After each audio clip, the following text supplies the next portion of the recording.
How different of an atmosphere is it around the team with Kelly gone and Peterson in, Merrill? I think it's different. I think it's different throughout the building. Doug is a very warm, communicative person, makes everybody feel a part of it. Of course, we aren't very far into things because the veterans just reported last night. So the first real practice, Eastern time, is at 3 o'clock this afternoon.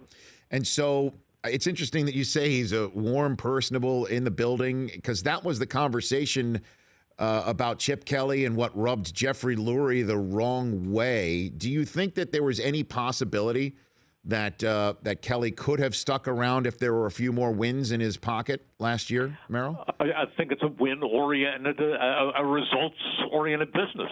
That's what it is. It's based on wins. If the Eagles had a terrific record last year, if the Eagles had gone back to the playoffs, yes. But what Jeffrey said, and I don't disagree, was he looked at what was happening and he saw a downward trajectory, and he felt he had to make a move. So now, what is this offense going to look like? Is it an Andy Reid situation? Because we all know Peterson is an Andy Reid guy. He's just plucked him from the staff. He's been there with Reid before. Is this just going to be the same old in terms of what the Eagles fans have come to expect out of an offense? No, I don't think it's same old, and it's really unfair to say that until we actually see it evolve. I mean, he has different coaches with him. He has players with different skill sets. I think it's going to be, if they have a West Coast type of offense, and they'll have wrinkles, I think it's going to be an offense more suited to Sam Bradford, who is not really a run and react type of quarterback, a read zone option quarterback. Sam Bradford, I think, will benefit with a more traditional offense. We could not help but notice in Sam Bradford's opening press conference of the training camp season, he was extolling the virtues of huddling up, Merrill. I heard that. Yeah, and he's going to have a lot more flexibility in terms of calling audibles, checking off at the line of scrimmage, and doing what he sees to be the right thing at the right time. He was more restricted in what he did last year. So do you think, and obviously I mentioned 40 years behind the mic, you've seen a lot, you've seen it all, that Chip Kelly's offense can work in the NFL? Do you think that can work? I think it can probably work with the right people. It's a different type of offense, but you need people who are absolutely suited to that offense. And it's not just is it suited to the offense?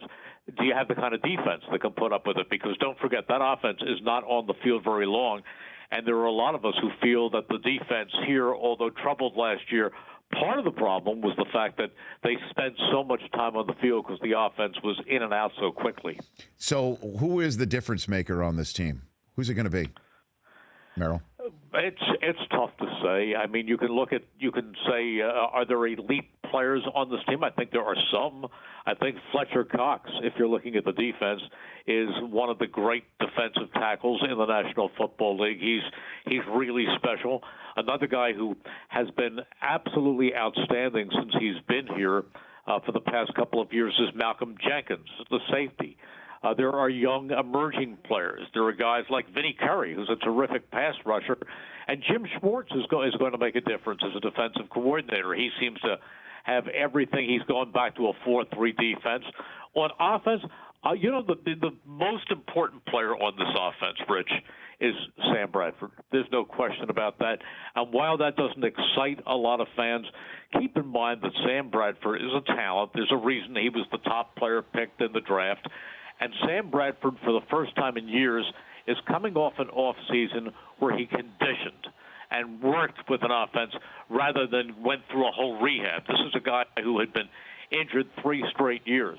So he is totally healthy, and he has bought into the program. So I think if you're talking about a difference maker, it's Sam Bradford. The Rich Eisen Show, weekdays at noon Eastern on Audience.